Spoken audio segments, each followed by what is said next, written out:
Hello, gentlemen. We are now in Chapter 3, Putting Your Speech Together. As you see on the screen, great speakers aren't born, they're trained. What does this mean? One can become one of the best speakers if he or she undergoes training in all possible ways. All evergreen quotes like, "Ask not what your country can do for you, ask what you can do for the country," were all delivered by people who train themselves hard to make eloquent speeches. Can you be one of them? The answer is yes, provided you work a lot. With this introduction, let's pass on to today's topic. Chapter Challenge. This chapter will help you organize and outline your thoughts and information so that you can deliver a logical, clear speech. When you complete this chapter, you'll be able to, firstly, prepare the introduction, body, and conclusion of a speech. Secondly, use an outline to plan and deliver a speech. Finally, plan, prepare, and present a personal opinion speech. As we all know, every speech has three parts: the introduction, the body, and the conclusion. Which part of a speech do you think you should prepare first? The answer will surprise you. First, you prepare the body of your speech. Then you prepare the conclusion. Finally, you prepare the introduction. Most good speeches follow this pattern while preparing to make them effective and appealing. In any speech, the body is where the speaker will emotionally connect with an audience and prompt them into action. Most professional speechwriters agree that the body of a speech should be written first before you decide on an appropriate opener or a conclusion. To prepare the body, first list subtopics that you might include in your speech. Write them as you think of them. Some ideas will be important and some will not. At this stage, you should just concentrate on writing all the ideas you can think of that relate to the topic of your speech. Second, narrow your list of subtopics. Review your list and select the 3 or 4 subtopics that will best develop your speech in the time allowed. These subtopics will become the main headings of your speech. Finally, develop your subtopics with factual information, logical proof, and presentation aids. If your subtopics are supported and well organized, they will be interesting and your listeners will understand and remember your speech better. The next step is the preparation of the conclusion. The purpose of a conclusion is to briefly summarize your speech, to leave the audience with a clear takeaway, and to signal the end of your speech. Ending a speech with, "So, that's it," or "Okay, I'm done," is unacceptable. It is also unacceptable to introduce a new idea in your conclusion. A conclusion must be clear, memorable, and brief. How brief? No more than 5 to 10% of the total speech. In that time, you must achieve 2 goals. A conclusion should include a clear review of the main points of the speech. The purpose is to remind the audience of the main ideas that were covered in the speech. It should also provide a lasting thought while clearly indicating the end of your speech. The last thing a speaker says should set the tone, motivation, or intrigue that the audience should take away from having listened to the presentation. The last step is your introduction. See, the process of preparing a speech is the other way round of what we normally do. It's just upside down. A good introduction includes an attention-getting opener that captures your listener's attention immediately. The introduction also contains a preview of the main points in the body of the speech.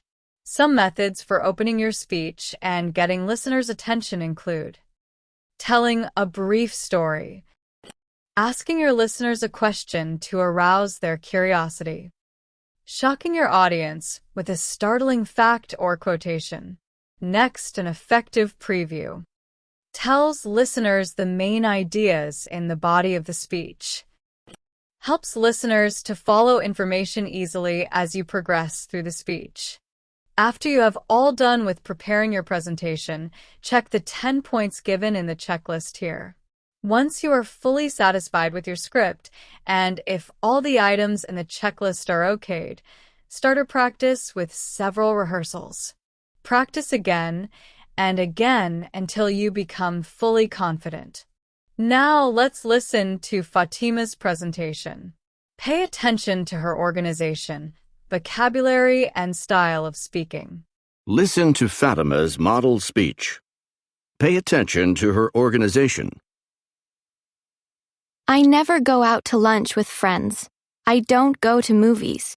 During the holidays, I can't go home to Egypt to be with my family. Why? I have no money. After paying for my tuition, books, rent, and transportation every month, I have almost no money left. When I applied for my student visa to come to the United States, I couldn't believe my ears when I found out I wouldn't be allowed to work full-time and go to school at the same time. In my opinion, it isn't fair that most international students aren't allowed to work full-time while they're studying in the United States. So today, I'd like to present 3 good reasons why I believe foreign students should be allowed to work as much as they'd like. First, working would help us pay our many different expenses. Second, being in a workplace with Americans would help us improve our proficiency in English. Third, working would help us learn American customs. My first point is that we should be allowed to work as much as we need to in order to help us pay our bills. Before I came to the United States, I knew it would be expensive to live here, but I didn't realize how expensive. The reality is, I don't have enough money to pay for my tuition and living expenses and buy all my textbooks too. To save money, I try to borrow books from friends, but sometimes they can't lend me their books and I can't do my homework. A couple of times I even had to borrow money so I could buy groceries. I felt like this beggar. Also, I have to share an apartment with 4 other students. They like to play loud music and I can't study. It stresses me out when they won't be quiet. If I could make more money, I could get an apartment with just 1 roommate. Then I could have some peace and quiet and get my studying done. Also, during the holidays, I would be able to afford a plane ticket back to Egypt. Okay, my second reason for wanting a full-time job is that it would help me improve my English. I would have the opportunity and the need to practice speaking English more. I would also have more chances to practice listening to different English speakers. So you see, being allowed to have a full-time job would help me learn English faster, and then I would do better in school too. My last reason for wanting to work full-time is that it would help me learn more about American customs. Depending upon where I worked, I'd see how Americans conduct business and act in different places, like offices, restaurants, stores, or sporting events. For example, my friend is a volunteer at a sports stadium. She learned that everyone stands up to show respect when the American national anthem is played at football and basketball games. Learning about customs like these would help me understand Americans better and make friends with them more easily. As you can see, I have some good reasons for my opinion that international students should be allowed to work as much as they want to. First, being able to have a full-time job would help us pay our bills. Second, it would help us improve our English. Third, it would help us learn more about American customs. Before I arrived in the United States, I was sure I'd be able to buy a car and live in a nice apartment. I was positive I'd have enough money to go out to eat and see a movie once in a while. But as they say, that's the way the ball bounces. If I want to study in the United States, I have to accept the law. That's all for this unit. Now it's your turn. Prepare a topic, practice well, and submit before an audience for the forthcoming presentation quiz. Remember, practice makes you perfect. All the best.